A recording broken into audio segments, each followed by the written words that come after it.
Exhausted? Avoid doing this.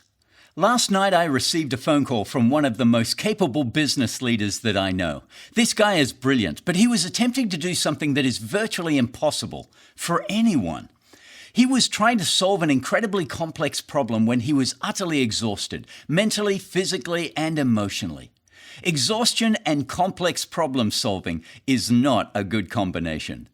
Good to see you. I'm Dr. Wes, clinical psychologist and advocate for your well-being. In this session, I want to bring your attention to 3 things you should avoid when you are super tired. Well, you don't have to avoid them, but I'm strongly urging you to keep away from doing these things if you want to make your life better.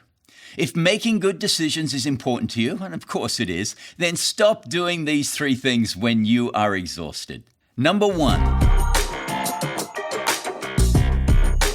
Avoid questioning the meaning of life after the sun goes down.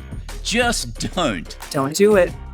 The end of the day is not the time to stir up your internal philosopher. It's easy to do, but it doesn't end well. When you dive into the deep end of the existential pool at night, when you are tired, when you hardly have any emotional fuel in the tank, you are going to ruminate yourself into a deeper state of despair. When the sun goes down, your internal philosopher will not give you the answers to the meaning of life. Your internal philosopher will actually just give you more questions to ponder, leaving you even more confused and agitated. So what do I mean by questioning the meaning of life at night?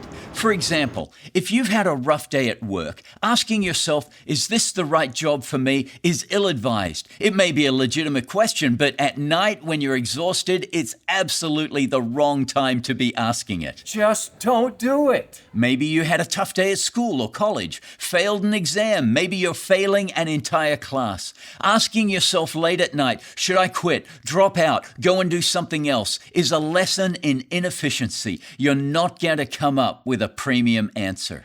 If today you discovered that your bank account is overdrawn, then asking yourself, should I be buying stuff I can't afford? Well, actually, that's probably a good question to ask at any time of the day or night. It's not wrong to ask yourself the deep meaning of life questions, but you should not do it at night when you're exhausted. Save that type of life analysis to when you're not experiencing exhaustion. Yes, these questions are legitimate, but they are too big to tackle when your brain is fading because you're super tired. Questioning the meaning of life while you're exhausted? Just don't do it. Number 2 on my list of things not to do when you're exhausted. Avoid trying to solve complex relational problems. I do a lot of marriage counseling. As a doctor of clinical psychology, I perform surgery on relationships. And I can tell you that a lot of marital wounds and injuries are caused by couples who decide they are going to wait until they're absolutely exhausted before getting into it with each other. And during this exhaustion-stimulated fight, insults and demeaning statements are made that couples later regret. You see, when you're depleted at the end of the day, your brain forgets where the brake pedal is. You end up saying hurtful things because your communication regulator is slow to activate the brake pedal. That part of your brain that says, ooh, I'd love to say this right now, but if I do, I'll probably regret it later. So I'm just going to tap the brakes on making that statement. You got it. Boom. Yep. When you're exhausted, that part of your brain is too slow to act. And before you know it, you are in the battle of one-upmanship, each of you trying to outdo the other, hurling criticisms and accusations, each trying to land the biggest verbal punch, to speak metaphorically. So what do you do if you have relationship issues, but you're too exhausted to adequately deal with them? Create some space and get some sleep. Complex relational issues are resolved much easier with a brain that is not exhausted. It's great to have an argument with your spouse when you're super tired. Never. Just don't do it. Number 3 on my list of things not to do when you're exhausted.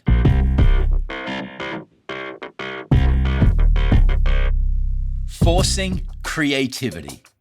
When you're exhausted, the first part of your brain to shut down is the part responsible for creativity and innovation. It's like your brain goes into safety mode. When you're super tired, your brain directs all its energy to the most critical thing of all, survival. I'm sorry. What am I supposed to say? So you're not going to do your best creative thinking when you are exhausted. I discovered this when I was doing my doctoral research. My research was on the subject of professional burnout.